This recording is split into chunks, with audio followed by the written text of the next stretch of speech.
Okay, hey there, welcome back to more Crash Bandicoots for the PS1. It's been a while since I last uploaded this, really. I like doing other things, and life sometimes gets in the way. But see, that's the nice thing. Also, while I'm doing like these sort of projects, is that even when stuff really gets in the way, it doesn't bother me for like progress and things, because it's not too ambitious or anything like that. It's just a matter of just record more Crash and talk over the top of it, essentially. And just chat about anything, essentially. I did notice, though, that one of the episodes, it might be episode 1, actually, I think the colours are slightly off in places. The reason for this is because, see, I use SCART RGB to get the best quality out of the systems. Now, while trying to record this part, because this is like session 2 of my playtime or so with Crash Bandicoot, I did notice that the colours looked really off. So when I got to one of the levels, I was like, I don't remember the sky looking this purple. So, had a look at that, and yeah, it turns out that the SCART connector for it was not really in properly. And I noticed that there was a bit of a difference or so. If you go back to episode 1, you might notice that things look a bit more, I don't know, like maybe red or something like that. But it's fixed now. So hopefully the color should be completely accurate to whatever you play this on, really. Even on like the PSN version of this game. Which I don't know how that is. Also, because I mean, I know you can get them on the PlayStation Network store. At least I think you still can.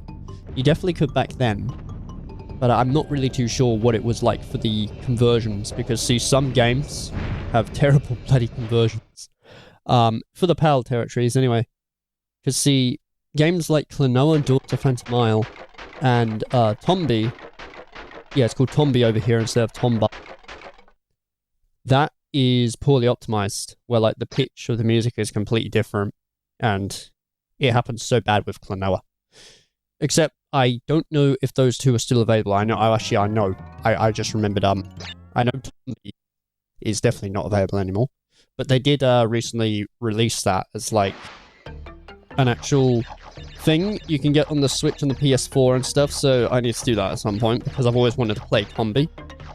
And, well, I've got to wait till they do the second one as well. I've always wondered why they call it Tombi. It's a Tomba. There's some weird, like, regional differences with games from time to time, isn't there? There's actually some really interesting box art as well for Crash Bandicoot. So, over here, for PAL and US territories, Crash had more of sort of like a cool look, like a very serious style. The Japanese one, he looks super cute. So, it's kind of interesting, really. Reminds me of Kirby, in a way. Because some of the box art for Kirby, I think it's the US, he tends to be a bit more angry. In the Japanese, he's more cute. So there is that. Oh, also, the level that you saw before, I forget the name of the bloody thing, but the one with the boulder, anyway, yeah. So even though I'd done all that, without dying, I couldn't get the colored gem. Or at least I couldn't get the actual gem itself, anyway. So that's a bit of a pain. The reason why is because, I don't know if you saw it at the end or not, but there was like a little purple gem at the end. Yeah, I need to get one of the later colored gems to get this. It's kind of boring how there's a lot of tracky elements in Crash Bandicoot. But I don't think it's like the worst thing ever. It's definitely a little bit strange, but I do forgive it, because it was like, you know, the first in this series. They're not going to hit everything perfect to start with. So, yes, there is that side of things. Oh, also, you know, speaking of Kirby and that, I recently have been playing that myself. Like, I started with Kirby's Dream Land for the Game Boy. Yeah, it's very short, but my god, it's actually quite a fun game, really, and super impressive for, like, Game Boy standards, to be honest. It is weird, though, that, like, Kirby doesn't have his copying ability. See, that wasn't to Kirby's Adventure, which I played that next, and that's a very impressive game for the NES. I am pleasantly surprised by it, to be honest. So at the minute, I'm going for like the Kirby games in chronological order. As I'm like, I always say that Kirby, to me, is a very like easy franchise, but I've always said that because of like word of mouth. You know, I haven't really played much Kirby myself. The only one that I can really think of that I am quite well acquainted with ish is Kirby Epic Yarn for the. All the other ones, no, not so much. It's mainly though because Kirby's just been seen as that. It's like, oh, Kirby's just like a chill and easy time. But see, upon my time playing it, I did notice that while the main game is quite straightforward, there's like extra modes, like for the hardcore players. So in ways, Kirby sort of like caters towards that as well. Now, I don't think it's on like the same sort of vein as like super difficult games and such, but it's rather interesting to find that. Especially with games that I've been properly given a look at. Like, what's it, F-Zero? Yeah, I played a bit of F-Zero on the Super Nintendo. That's quite bloody difficult for some. But, boy oh boy, is it satisfying when you get it done. I'll tell you. And so after that, I went on to F-Zero X for the N64, because that game I've always said really good things about, and I do not know it that well at all, other than the fact that you go really fast and it looks super good for N64. The actual gameplay side of things, I do not know the strats, but I'm getting to know it now. It's really damn wicked. Like, as soon as I discovered on F-Zero X that you can drift, like, there's an actual drifting mechanic, and you can keep your speed going. It is so fucking cool. Like, what the heck? All the other times, I was literally just boosting like mad and going as fast as I possibly could, which, I mean, I suppose that's like the whole point of F-Zero, but I'm trying to give some of my games, you know, like a proper look at, rather than just playing it for a bit and then thinking, yeah, this is good enough, I'll do a one-off on it now. It's like, no. Get to know the game like fully, so then you got a lot to say about it, you know? In ways, I think I'm wanting to bring back the thing that I did of like one-off Let's Plays or so. I don't know if I'm still going to call it that. I might probably call it something different, but you know what, I'll just, I'll play it by ear, essentially, and just see how it goes. I'm not making any promises. I'm just saying, like, where my mind's at the minute. I'm done with, like, making promises and stuff. Oh my goodness, that's something I've done way too much in the past. It's like, oh man.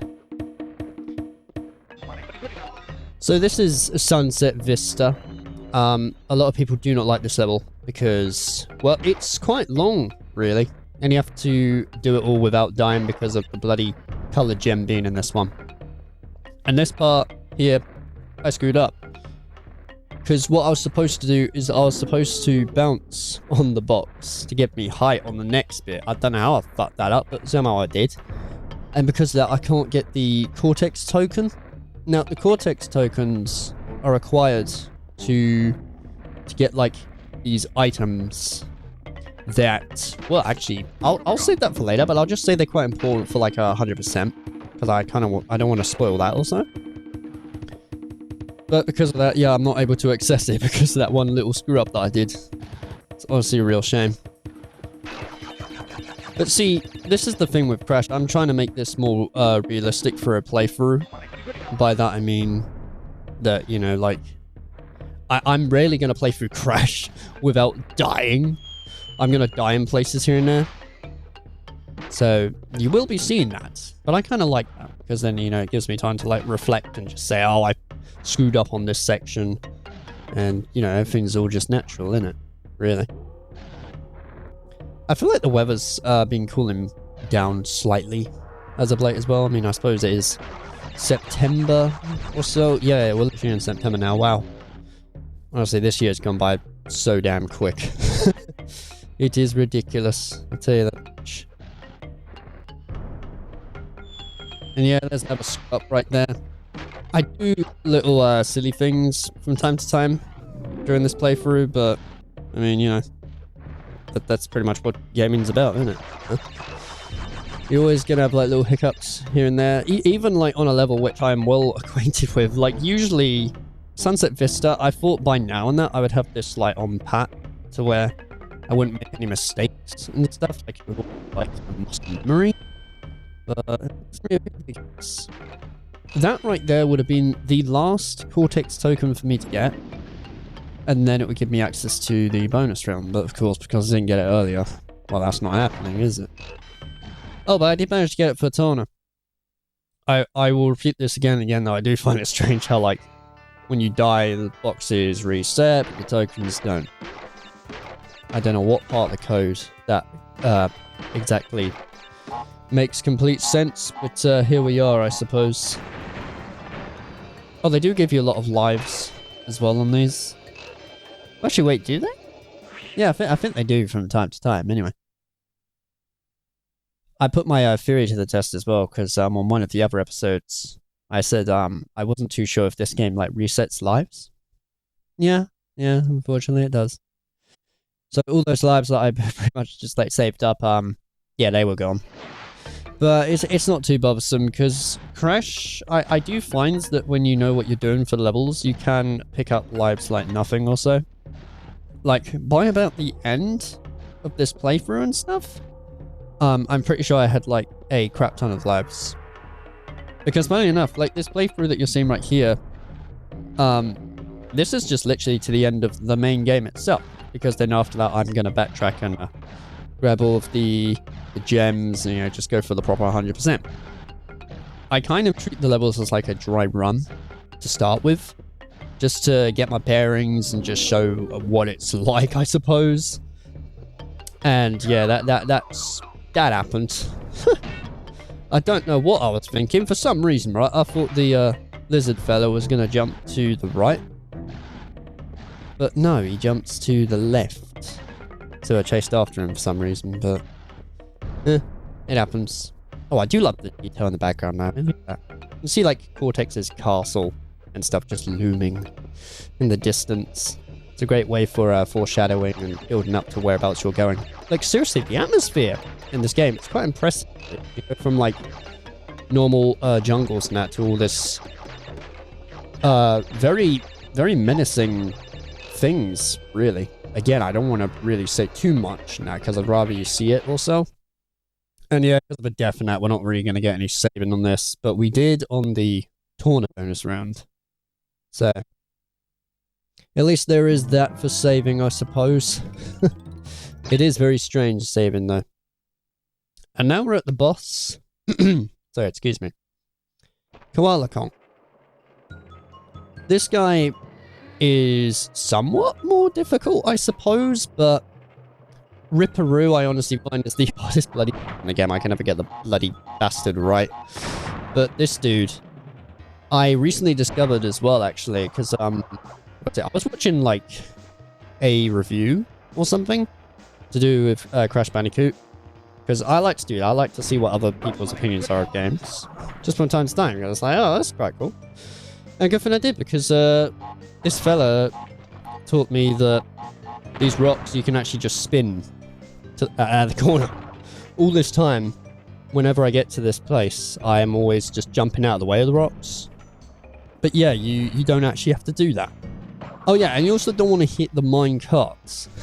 Try and hit Koala himself. Assuming that's his actual first name. I'm assuming it is.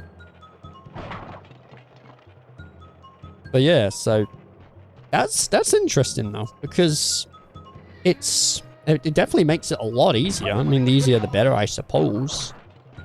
But at least you have like a little preference. I don't know how it makes any sense. I mean, I suppose it does. I mean, you do spin and break stuff, but I don't know. It seems like a little bit too easy. Sorry if I hit the mic there. So, can be a little bit jarring, I suppose. Oh, in the remake, Koala Kong looks completely different. He's a lot more muscly and stuff. He tends to flex a lot more as well. But I mean, of course, it would be a bit more exaggerative, wouldn't it? I mean, that's where we were comparing like the PS1 graphics to a PS4. You know, that was like many bloody years ahead of its time. So that's kind of like an unfair comparison, really. Although it's interesting to see like the differences. And that is Koala Kong. So marks the end of the episode. So I guess I'll see you in the next one.